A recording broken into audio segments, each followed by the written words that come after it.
네, 국회설전 용의로 계속 이어가겠습니다. 앞서 이재명 대통령 SNS 정치에 대해서 여러 이야기 나누고 있었는데요. 김영남 의원께서는 어떤 생각이세요? 우리가 지금 이제 정치 시스템이 대의민주주의라고 얘기를 하잖아요. 그러니까 뭐 영국의 명예혁명부터 따지면 한 350년 된 거고 미국의 건국부터 따지면 한 250년 동안 이제 대의민주주의를 하고 있고 우리는 이제 정부 수립 이후에 계속 그 시스템을 하고 있는데 21세기 들어서는 정치 시스템이 최근 몇백 년 동안 이어진 대의민주주의에서 2000년 전으로 돌아가는 느낌이에요. 아, 그래요? 그러니까 2000년 전에는 뭐 그리스나 로마에 아크로폴리스에서 딱 이렇게 그렇죠. 주고받았던 가장 그 토론했었던 센 집권자가 직접 나와서 대중과 뭐 대중 앞에 연설을 하면서 토론하면서 정치를 이끌어 가잖아요. 그러니까 21세기 들어서 소셜 미디어가 옛날에 이제 뭐 아고라 같은 기능을 하고 있는 거죠. 그래서 최근 한 200~300년 동안 그 이루어진 대의민주주의가 완전히 형태를 바꿔가고 있는 과도기적 현상 아니냐. 그게 이제 대표적인 인물이 트럼프 대통령입니다만 다른 나라의 지도자들도 직접 소통의 형태로 소셜 미디어를 이용하잖아요. 이재명 대통령도 특히 1월 하순부터 폭풍 트윗을 날리고 있는 거고. 어느 정도 성과가 지금 나타나고 있다고 보세요? 그런데 이게 일단 형태가 간결하잖아요. 그러니까 예전 같으면 부동산과 관련해서도 통상 국토부 장관이나 이런 사람들이 자세한 대책을 발표를 하죠. 그렇죠. 지난 정부 때도 지지난 정부 때도 문재인 대통령이 먼저 나서진 않았거든요. 그렇죠. 근데 이번에는 이재명 정부는 이재명 대통령이 직접 나서는 거잖아요. 지금은 형태가 장관들은 눈에 잘 안 띄고 눈에 띄는 장관이 거의 없잖아요. 가끔 요새 미국과의 통상 문제로 김정관 장관만 그렇네요. 언론에 자주 등장하지 다른 장관들은 사실 누가 장관인지도 몰라요. 대부분 국민들께서. 그리고 대통령이 구체적인 사안과 관련해서 직접 간결한 형태로 소셜 미디어를 통해서 입장 발표를 하는데 이게 정치 시스템의 변화 아닌가? 이게 완전 2000년 전으로 다시 돌아가고 있는 느낌이에요. 저는. 김진일 평론가는 어떻게 보고 있어요? 지금 SNS 정치를? 아니 뭐 아까 전에 그 배경에 대해서 제가 설명을 드렸고 그러니까 캄보디아 뭐 한국인 건들면 해가 망신한다 이거 했다가 그거 올렸다가 삭제했죠. 캄보디아 대사에서 항의하고 뭐 내렸단 말입니다. 그래서 이제 대통령의 의지는 알겠는데 민감한 외교적 문제라든지 이런 것들이 반복이 되면은 오해를 부를 수 있다. 좀 저는 신중해야 된다라고 봐요. 그러니까 이게 뭐 이렇게 활용하는 게 이제 뉴 노멀인 것 같아요. 저는 뭐 그래서 이거를 긍정과 부정은 있지만은 뭐 하겠다는데 이거 어떻게 막겠습니까? 근데 이 부분은 특히 다른 나라 상대국이 있는 거 국내 정치가 아니고 이런 거는 굉장히 좀 신중해야 된다. 한마디 한마디가 다 뭐 외교적 문제를 좀 부를 수 있다 이 생각 들어요. 그래요. 이 대통령이 지난 30일 X에 이제 한국인 건들면 패가 망신한다. 라고 이제 글을 올렸다가 그쪽 정부에서 이제 항의를 하니까 삭제를 한 것 같아요.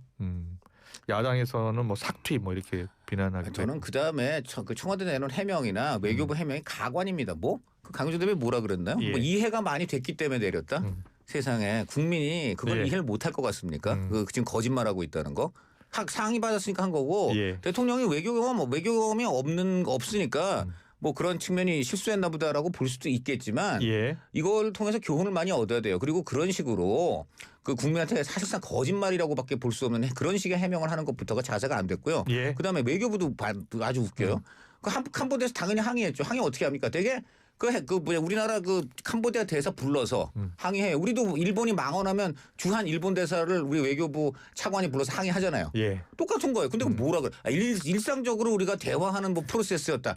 그걸 믿을 국민이 세상에 어디 있습니까? 이따위로 꼭 보면은 잘못해놓고 이 민주당 정부의 일반적인 특징이 뭐냐면 이 사람들은 잘못을 하고 팩트가 명백히 틀릴 경우에는 그런데도 거짓말을 하거나 한사코 그걸 인정을 안 하거나 아니면 말을 안 해. 끝까지 말을 안 하고 그냥 가만히 있어.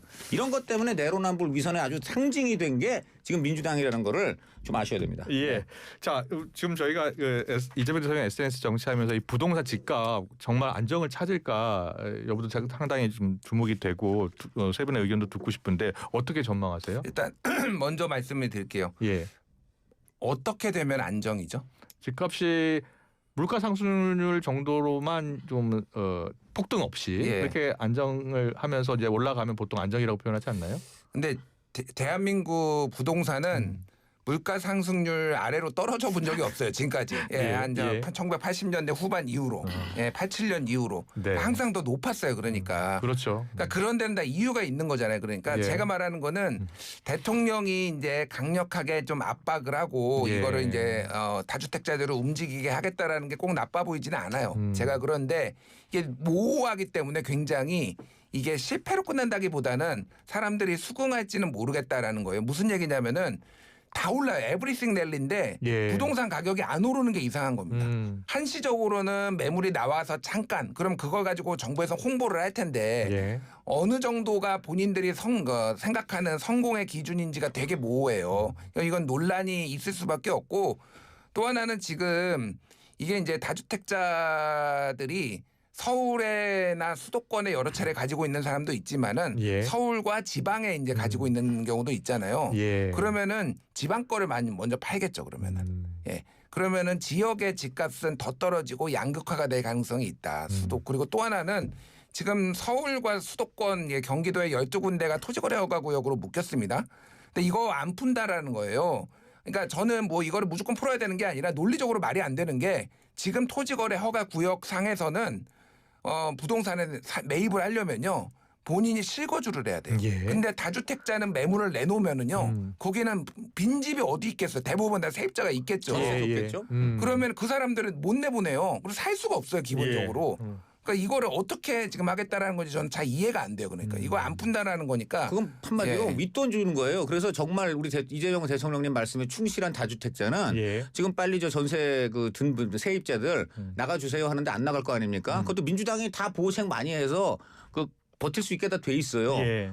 방법은 딱 하나예요. 웃돈 따로 별도의 돈을 주는 거예요. 몇 천만 원 주고 또 큰 집이면 몇억 원 주고 그러고서 그 생돈을 주고 예. 그러고 지금 나가게 하지 않으면 이재명 대통령 말씀을 따를 수가 없어요. 도대체 이런 거는 생각이라도 좀 하고 지금 하고는 것인지. 그러니까 지금 대통령은 한치의 오차도 없이 5월 9일까지 다 마무리해야 된다 이렇게 얘기를 하는데 5월 9일까지 일단 계약분에 대해서. 근데 그게 그 대통령 말만 보면 그 잔금까지 다 치러야 되는 거 아닌가? 대통령 계약금 얘기 안 했습니다. 제가 알기로. 예. 계약금 얘기 누가 했어요? 그 밑에 대통령 실장이 얘기했어요. 대통령 말만 보면 5월 9일까지 계약 모든 그 거래를 완료해야 돼요. 예. 그런데 벌써 그게 말이 여러 가지 실질적으로 어려우니까 밑에 대통령 실장이 그 단서를 계속 달기 시작하잖아요. 예. 지금 여기부터가 너무 거칠고 너무 디테일에 대해서 생각해야 될 최소한의 디테일도 지금 제대로 고려하지 않고 한 거 아닌가 하는 비판을 받을 수밖에 없는 겁니다. 예. 근데 저는 일단 부동산 가격이 폭등했다, 뭐 계속 오른다.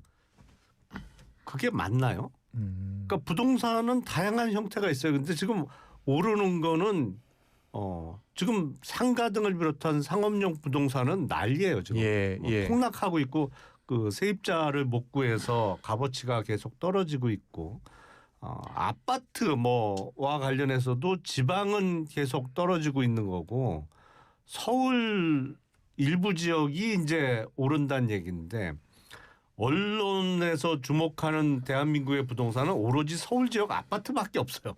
나머지는 부동산도 아니야. 예. 그래서 이게 부동산 대책이라는 게 이름을 적어도 제목은 좀 바꿔야 되는 거 아닌가. 주택 시장으로요. 그렇죠. 예. 서울 아파트 대책인 거지 이거는. 근데 지금 뭐 이재명 대통령 SNS의 핵심은 뭐 집값 안정, 뭐 부동산 안정도 있습니다만 투기 세력을 근절하겠다, 투기를 막겠다라는데 초점이 좀 맞춰져 있는 거 아닌가요? 그렇죠. 근데 보완책이 좀 나와야겠죠. 왜냐하면 다주택자가 집을 판다는 얘기는 그 집을 사줄 사람이 있어야 된다는 얘기인데 지금 주택 가격별로 해갖고 대출이 안 되잖아요. 그렇죠. 뭐 이제 25억 넘어가면 최대 2억 원까지 대출이 되던가요? 조정 대상 지역의 네. 경우에. 그러면 집값에 따라 좀 다르긴 한데요. 그렇죠. 예. 네. 적어도 현찰 수십억을 쌓아놓고 있는 사람 아니면 사줄 사람이 없다는 얘기인데 예. 그거는 이제 보완책이 좀 나와야겠죠. 투기 세력이라는 게 예. 지금 제가 볼 때 도대체 어디부터 어디까지가 투기예요. 지금 이재명 대통령이나 민주당 지금 하는 걸 보면 예. 두 채 있으면 다 한 채만 있어도 지금 투기예요. 강남에 있으면 투기야. 그러니까 처음에 당신 뭐 한 10억에 샀는데 지금 30억 됐으면 투기고 다 그런 겁니다. 지금 똘똘한 한 채도 지금 오늘 대통령이 그거로 가는 것도 지금 좀 문제가 있을 거라고 얘기하지 않았나요? 오늘 그런 거 올린 것 같은데요. 똘똘한 한 채 관련해서. 오늘 네. 제가 SNS 근데 글을 확인 못했습니다. 자 그런데 저는 예. 지금 저 다주택자 보고 마귀라는 표현까지 썼는데 당장 밑에 마귀들이 많네요. 강유정 마귀, 김상호 마귀 이런 분들은 다 마귀인데 그 기준에 따르면 제가 말씀드립니다. 예. 저는 마귀라고 생각 안 합니다. 이분들은 보편적인 인간의 욕망에 충실해 가지고 네. 나름 재테크 한 분들이에요. 그런데 이 나름 재테크 한 사람들이 전부 마귀라는 이재명 스탠드가 나왔습니다. 그래서 마귀라고 하는 거지. 제가 마귀라고 생각하지 않습니다. 자 그런데 예. 그래서 이분 보니까 이제 집을 내놨는데요. 예. 당장 지금 대통령의 이분 정유관 대변인이 어디를 내놨느냐? 예. 지금 이분이 용인하고 강남에 아파트가 있는데 예. 어디를 내놨어요?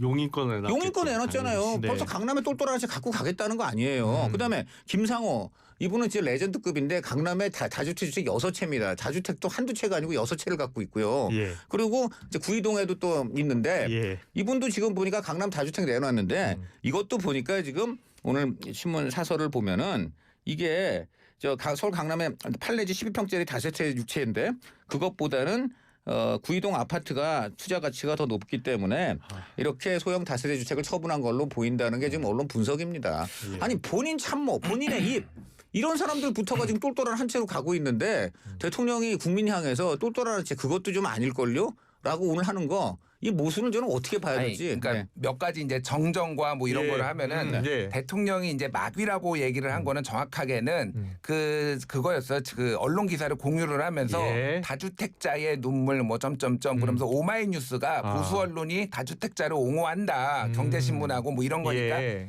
그 다주택자 자체가 마귀라고 한 게 아니라 그들을 옹호하는 이런 프레임을 하는 언론이나 여기가 마귀다라는 걸로 이제 정확하게 제가 그걸 예. 뭐 옳다라고 그러는 게 아니라 저는 예, 그런 예. 표현 안 써야 된다라고 보지만은 예. 그러니까 뭐 다주택자를 얘기한 건 아니고 예. 그러니까 지금 이게 되게 어려워요. 그런데 그러니까 여론조사를 보면은 최근에 여러 여론조사에서 정부의 부동산 정책이 잘못하고 있다라가 꽤 높게 나옵니다. 잘하고 있다보다 훨씬 높게 나오는 상황에서 예.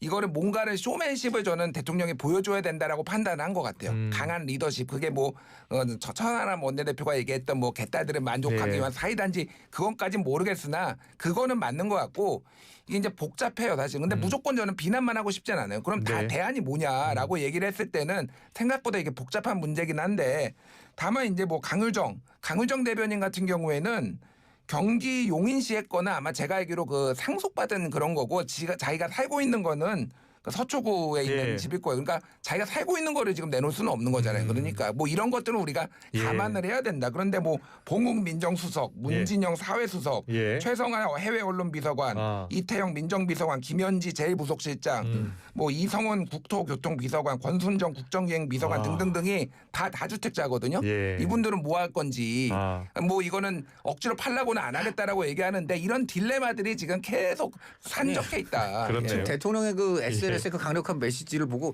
또 억지로는 팔라고 안 하겠다. 본인 자기 부하들에 대해서 어떻게 할지 좀 봐야 되겠는데요. 저는 국민들 예. 입장에서 저는 이거 굉장히 화가 나는 말이라고밖에 안 보여요. 예. 내 부하들에게는 억지로라고 팔게 하지 않겠다.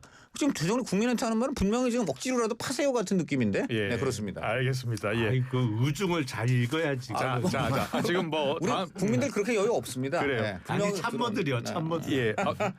앞서 잠깐 우리 용의로 모두에 있었던 민주당과 조국혁신당 합당 이야기를 좀 넘어가겠습니다. 지금 이 합당 갈등 뒤에 친명 대 친문 친노가 있다 이런 네. 분석 지난번에 한번 해주셨죠. 예. 그건 뭐 명청 대전에 예. 지금 조국당까지 명청조 지금 전쟁에 이제 본격적으로 불붙은 거고요. 그래요.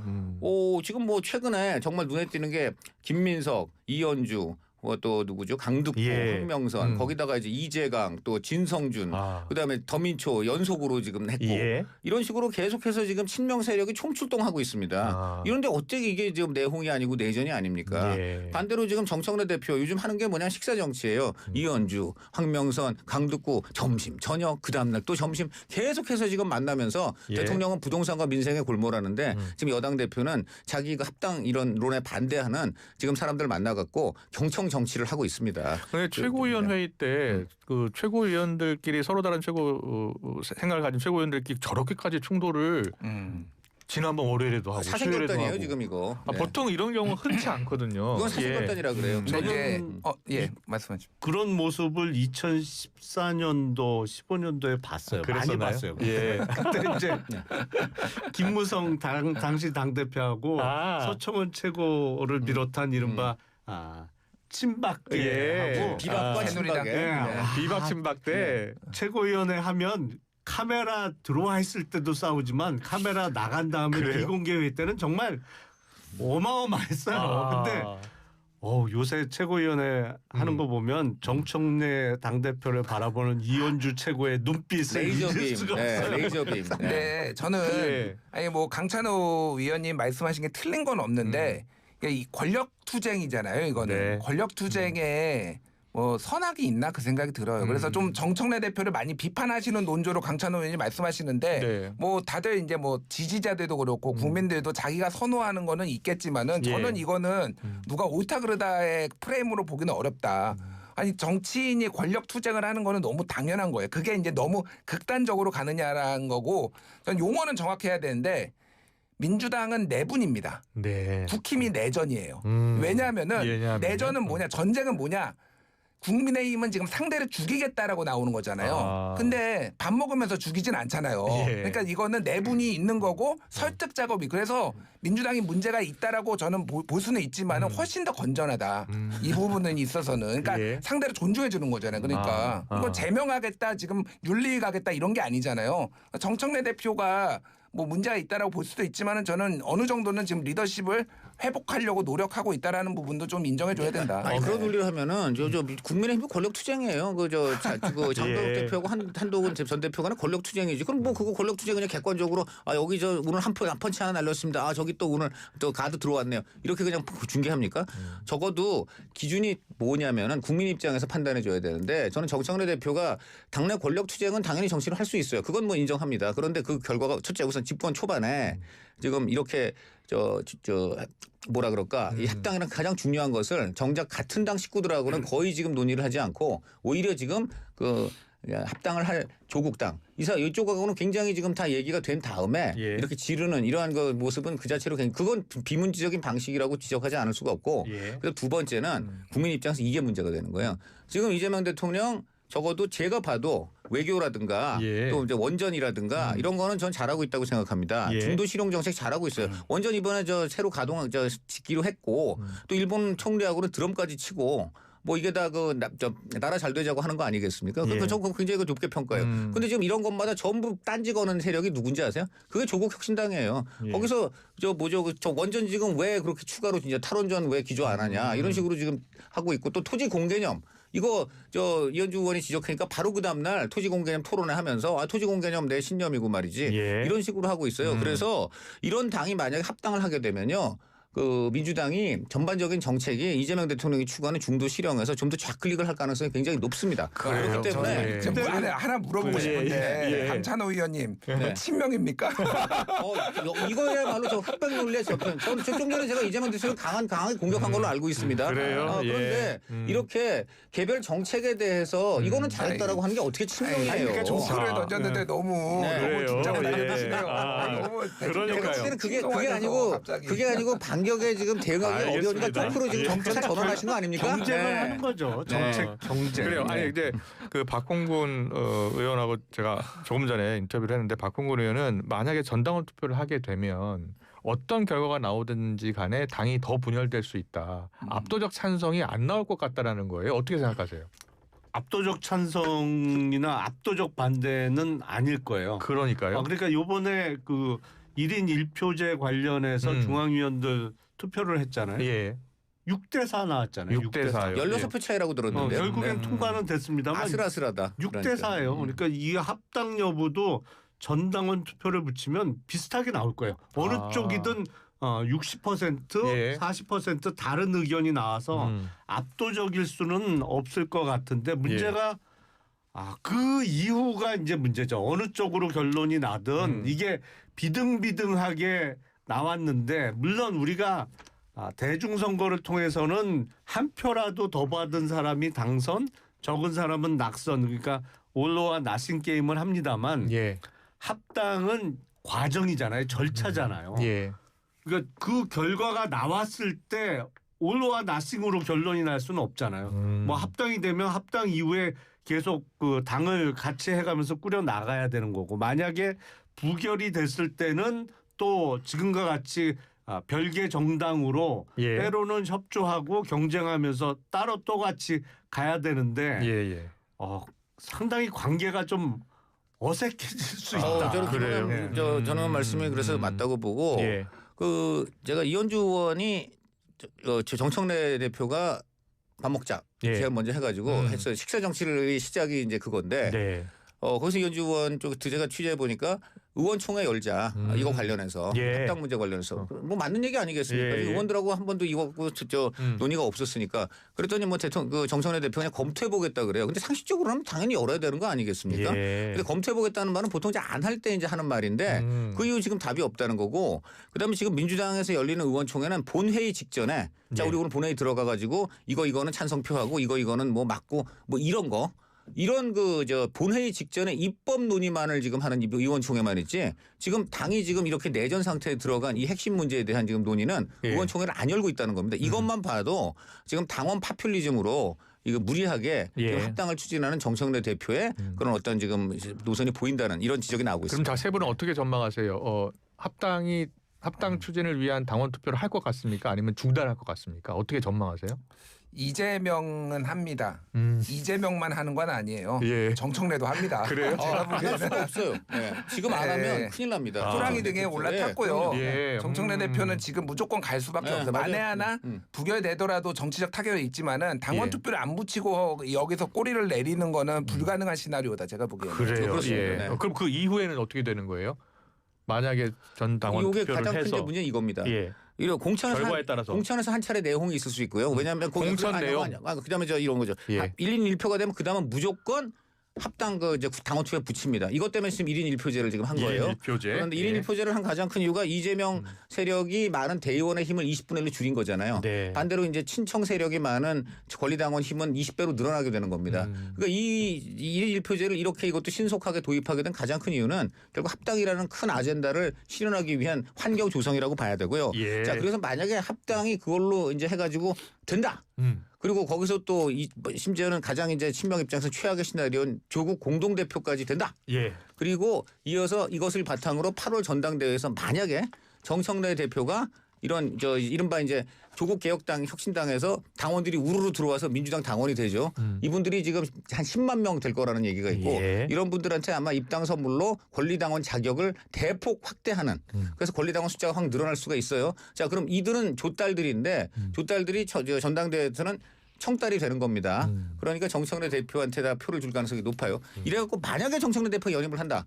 아마 친명의 반발은 극에 달할 것이고 아주 일각에서 나온 얘기입니다만은 분당 얘기가 나오고 있는 겁니다. 그렇습니다. 그 가능성은 없는데 또 알겠습니다. 합당 제안을 먼저 꺼냈던 정청래 대표 입장에서는 당원 투표를 할 수 있는 가장 적기는 지방선거 전이 될 거예요. 그렇죠. 왜냐하면 지방선거를 치르고 나면 당원 투표 논란으로 이제 당 대표 직이 위태로워질 수가 있는데 지방선거 전에 치러놓으면 전당원 투표 결과가 어느 쪽으로 나더라도 대표직은 지방선거까지 가는 겁니다. 왜냐하면 선거 막판에 당대표를 어떻게 바꿔요. 그러니까 투표 결과와 상관없이 그냥 지방선거까지는 지금 체제로 갈 수밖에 없어요. 지방선거 그러니까 이후에는 시기적으로는 지방선거 전이 정청래 대표에게는 가장 좋죠. 잘 들었습니다. 용의로 8시 54분 30초 지나고 있어서요. 여기서 마무리해야 될 것 같습니다. 김용남, 김준일, 강찬호 위원과 함께했습니다. 잘 들었습니다. 감사합니다. 감사합니다.